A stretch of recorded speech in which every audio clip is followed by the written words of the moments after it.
रीवा से इस वक्त की सबसे बड़ी खबर सामने आ रही है। जिला प्रशासन ने जल संकट को देखते हुए सख्त कदम उठाए हैं और पूरे जिले को जल अभाव ग्रस्त क्षेत्र घोषित कर दिया है।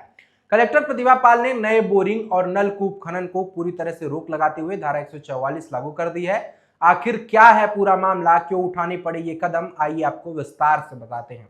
दरअसल इस साल कम बारिश और लगातार बढ़ते भूजल दोहन के कारण रीवा जिले में जल स्तर तेजी से गिर गया है, जिससे हालात बेहद चिंताजनक हो गए हैं। नलकूप और पारंपरिक जल स्रोत या तो पूरी तरह से सूख चुके हैं या फिर सूखने की कगार पर हैं और इसी वजह से पेयजल संकट लगातार गहराता जा रहा है। इन्हीं हालातों को देखते हुए जिला प्रशासन ने मध्य प्रदेश पेयजल परीक्षण अधिनियम के तहत मार्च से यह सख्त कदम लागू किया है, जो 15 जुलाई 2026 या मानसून के आगमन तक प्रभावित रहेगा। आदेश के तहत अब बिना पूर्व अनुमति के जिले में कहीं भी नया बोरिंग या नलकूप खनन नहीं किया जा सकेगा।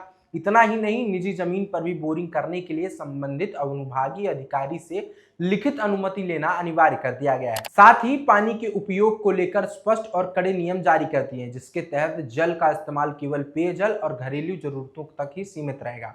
व्यावसायिक उपयोग या फिर पानी की बर्बादी करने वालों पर प्रशासन सख्त कार्रवाई करेगा। इसके अलावा नगर निगम, पुलिस प्रशासन, पंचायत और लोक स्वास्थ्य यांत्रिक विभाग को इस आदेश का सख्ती से पालन सुनिश्चित कराने के आदेश दिए गए हैं, ताकि जमीनी स्तर पर इसका प्रभाव नजर आए। कुल मिलाकर यह फैसला भले ही सख्त नजर आता हो, लेकिन बढ़ते जल संकट को देखते हुए इसे एक जरूरी और समय पर उठाया गया कदम माना जा सकता है। पेयजल की स्थिति को देखते हुए जो है वर्तमान में बोरवेल के खनन को प्रतिबंधित किया गया है। ये हर वर्ष व्यवस्था जमाई जाती है कि गर्मी के समय में, जिस समय पानी के जो लेवल्स हैं वैसे भी डाउन हो जाते हैं।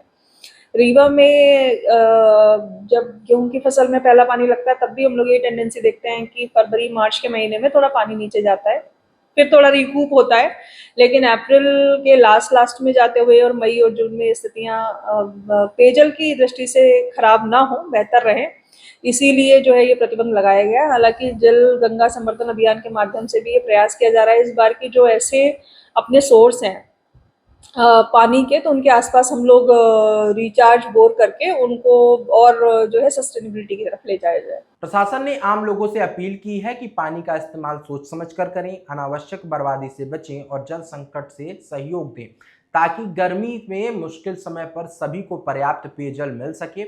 अब यहाँ पर एक बड़ा सवाल खड़ा हो रहा है कि इस तरह से सख्त फैसले ही जल संकट से निपटने का क्या सही तरीका है? आप इस फैसले को कितना सही मानते हैं और क्या आपके इलाके में भी पानी की ऐसी समस्या है? हमें अपने विचार जरूर बताएं, कमेंट सेक्शन पर लिखकर अपनी राय साझा कीजिए। फिलहाल रीवा से इस बड़ी खबर के लिए इतना ही। धन्यवाद। रीवा से हीरो पत्रकार की रिपोर्ट।